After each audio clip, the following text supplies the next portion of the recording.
लोणखेडा येथील आदिवासी महिलेच्या हत्येला दोषी असलेल्यांवर कडक कारवाई होईल, मंत्री अशोक उईके। गोवंश तस्करी, अंमली पदार्थ तसेच तत्सम अवैध धंद्याला विरोध केला असता महिलेचा खून। कर्तव्यात हलगर्जीपणा करणाऱ्या अधिकाऱ्यांवर देखील कारवाई करण्याचे सुतोवाच मंत्र्यांनी केले। गोवंश तस्करीसह अंमली पदार्थ व गांजा विक्रीला विरोध केला म्हणून जनजाती समाजातील पावरा कुटुंबातील विवाहितेची निर्घृणपणे हत्या करणाऱ्या दोषींवर कठोर कारवाई केली जाईल। त्याचप्रमाणे हलगर्जीपणा करणाऱ्या पोलीस अधिकाऱ्यांवर कारवाई केली जाईल, अशी माहिती आदिवासी विकास मंत्री अशोक उईके यांनी पत्रकार परिषदेत दिली। शहादा तालुक्यातील लोणखेडा येथील दीपाली चित्ते या 23 वर्षीय विवाहितेचा चाकूने खून करण्यात आला। या घटनेच्या पार्श्वभूमीवर आदिवासी विकास मंत्री अशोक उईके यांनी मयत दीपाली चित्ते हिचे आईवडिलांसह पती व मुलाची मलोनी व लोणखेडा येथे घरी जाऊन सांत्वनपर भेट घेतली। यानंतर पूज्य साने गुरुजी विद्याप्रसारक मंडळाच्या अभियांत्रिकी महाविद्यालयात आयोजित पत्रकार परिषदेत मंत्री म्हणाले, मयत दीपाली हिने आरोपी मुस्लिम कुरेशी करत असलेल्या अवैध धंद्याला व गांजा तस्करी विक्रीला विरोध केला, यातून तिचा खून झाला आहे। या संपूर्ण प्रकरणाची सखोल चौकशी करण्यात गुन्हेगारांवर कठोर कारवाई केली जाईल। नंदुरबार जिल्ह्यात अंमली पदार्थाची वाहतूक, विक्री व तस्करी रोखण्याचे आदेश आपण पोलिसांना देत आहोत।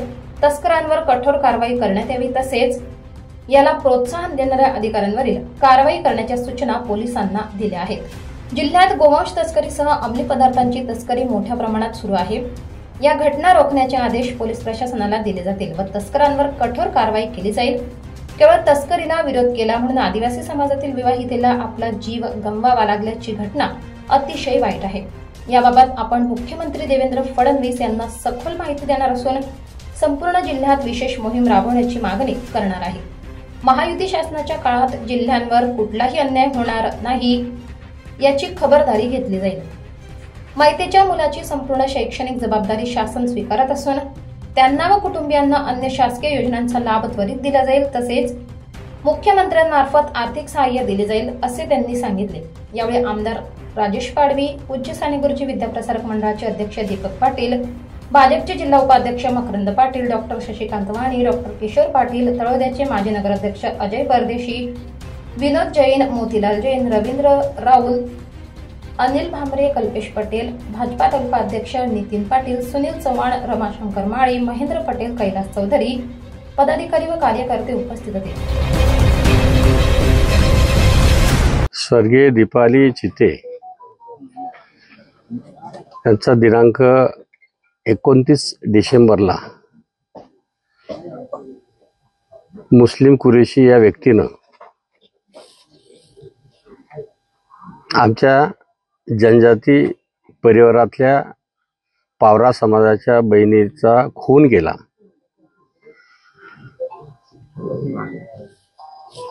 ही बाब अतिशय गंभीर आहे। त्यामुळे आम्ही आज आदिवासी समाजाच्या पावरा समाजाच्या मुलीनं गो तस्करी करणारा व्यक्ती, अवैध व्यवसाय करणारा व्यक्ती, दारू पुरवठा करणाऱ्या व्यक्तीनं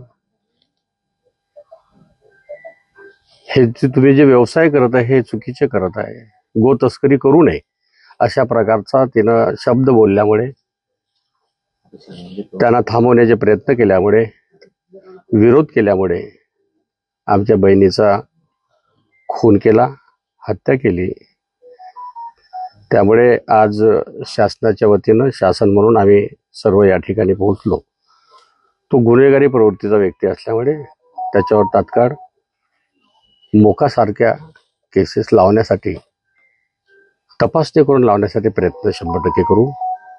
परिवाराला भेट दिली। अतिशय गरीब कुटुंब आहे, लहान मुलगा आहे। त्या मुलाला शिक्षणासाठी विभागाच्या माध्यमातून सर्वतोपरी प्रयत्न आम्ही 100% करणार। परिवारावर झालेला अन्याय जो आहे तो दूर करण्याच्या अनुषंगाने आम्ही गांभीर्याने घेतलं। 100% आम्ही त्यांना मदत करू, सहकार्य करू। यानंतर अनुसूचित जनजाती परिवारातल्या महिलेनं विरोध केल्यामुळे अशा प्रकारचे मुस्लिम कुरेशी सारख्या दहशती वातावरण निर्माण करणाऱ्या व्यक्तीनं खून करणं हे महाराष्ट्रासाठी चांगलं नाही, या परिसरासाठी चांगलं नाही. भविष्यात असा प्रकार घडणार नाही यासाठी एक उग्र रूप धारण महाराष्ट्रात होईल याचे तुम्हाला शाश्वत करतो. 24 लाईव्ह महाराष्ट्र न्यूजसाठी पंकज अहिरे, शहादा, नवापूर.